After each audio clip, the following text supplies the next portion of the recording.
I recently made the mistake of having hope. And not the gentle, sustainable kind.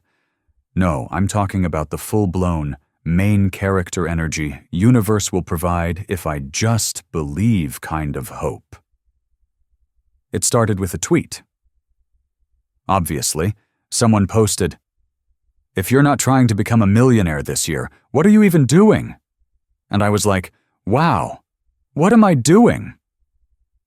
Other than eating mangoes directly over the sink and losing track of my reusable water bottles, like it's a hobby. So I decided, clearly the problem isn't me. It's that I haven't tried hard enough to be a millionaire. And what better time to start than right now? Specifically, Monday.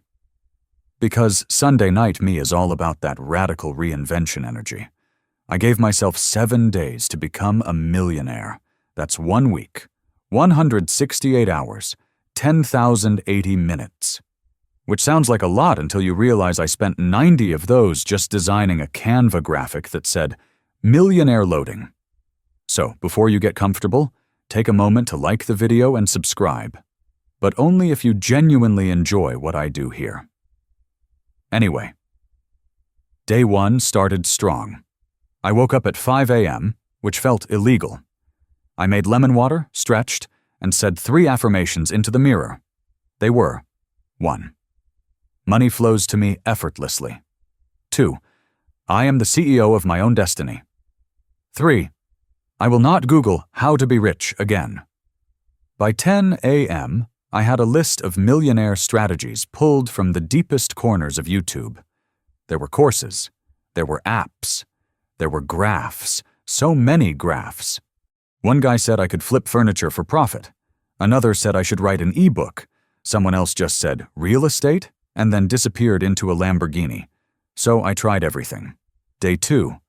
I downloaded 4 stock trading apps, made a spreadsheet, and accidentally bought $80 of a cryptocurrency that may or may not be fictional. I still don't know if it was a coin or a bakery loyalty program. Either way, I own it. Day 3. I started a dropshipping store. For mugs. But not just any mugs, motivational mugs. Mugs that said things like, "Don't talk to me until I've monetized my passion," and "manifestation juice." The site looked great. The problem?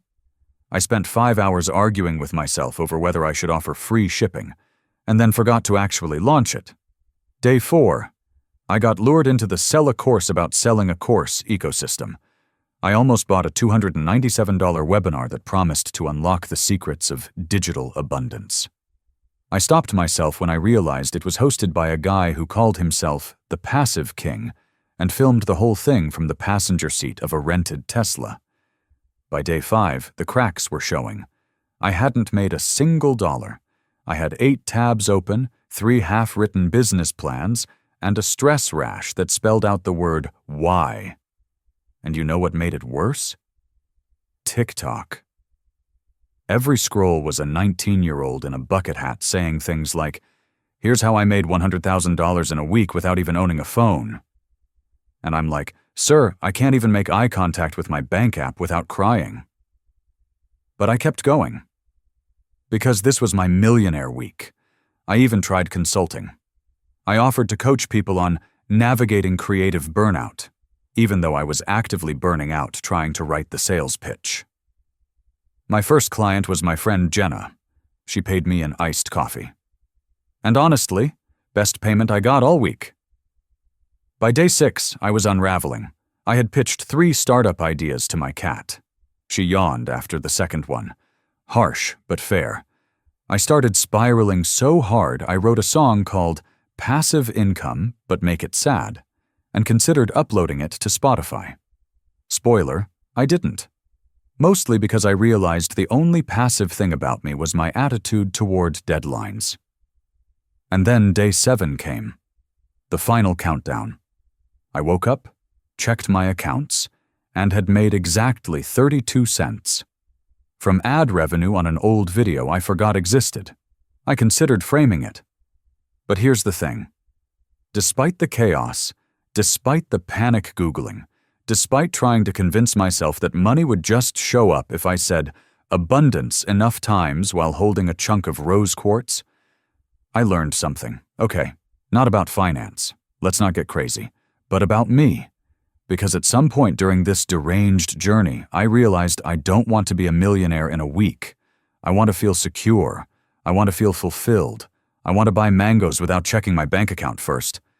And I want time to actually enjoy those mangoes. I was so busy chasing shortcuts to success that I forgot the one thing that's never let me down. Slow, dumb effort. You know the kind. The try something, fail, drink coffee, try again later kind. The make something that makes you laugh and hope someone else laughs too kind. I also remembered how easy it is to confuse wealth with worth. Just because I didn't make $1 million this week doesn't mean I'm behind. It means I'm not in a Netflix docuseries titled How I Accidentally Built an Empire, which honestly sounds exhausting anyway. And hey, if you're watching this because you also Googled how to be rich by Friday, just know, it's okay if you don't have it all figured out. Sometimes the richest thing you can do is sit quietly, sip your coffee, and ignore anyone who tries to sell you a course about vibration-based income strategies. Also, comment your worst money mistake. I once bought $70 worth of face serum because someone on YouTube said it changed her aura. My aura is still broke, but at least my forehead is shiny. So no, I didn't become a millionaire, but I did become slightly wiser and mildly more hydrated. And I still have the mugs, in case anyone's interested. That's all for today. I'll be making similar videos in the future. Subscribe to see them.